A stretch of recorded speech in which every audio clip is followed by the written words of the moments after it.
చిన్న చీమ పెద్ద ఏనుగు నీతి కథ. ఒక చీమ తమ కుటుంబ సభ్యులతో సహా ఒక ఏనుగు చెవిలో కాపురం పెట్టాలనుకుంది.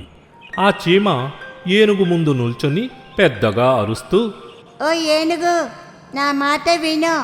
నేను నా కుటుంబ సభ్యులు నీ చెవిలో నివసించేందుకు నిర్ణయించుకున్నాం. నీకు ఒక వారం అవకాశం ఇస్తున్నాను. నువ్వు ఆలోచించు. నీకేదైనా అభ్యంతరాలు ఉంటే చెప్పు. ఆ అభ్యంతరాలు సరైనవో కావు అని మేము చర్చించుకుంటాం, సరేనా అంది. తను ఎదురుగా ఓ చీమ ఉందని, అదేదో అడుగుతుందని తెలియని ఏనుగు తన పనేదో తాను చేసుకుంటూ ఉంది. ఏదైనా అభ్యంతరం చెబుతుందేమోనని ఆహారాన్ని మోసుకెళుతూ చీమ అప్పుడప్పుడు ఏనుగుకేసి చూసేది. వారం రోజులయ్యింది. ఏనుగుకు చీమ ఇచ్చిన గడువు ముగిసింది. ఏనుగుకి ఎలాంటి అభ్యంతరం లేదనుకొని తనకు తానే ఒక నిర్ణయానికి వచ్చింది చీమ.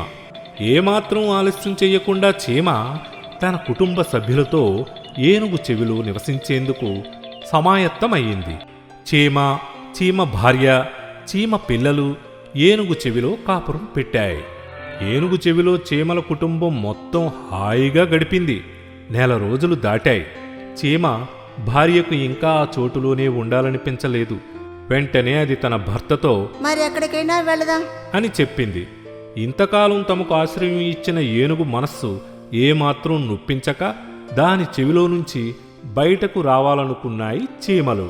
యజమాని చీమ ఏనుగుతో ఎంతో సున్నితంగా ఇలా చెప్పింది.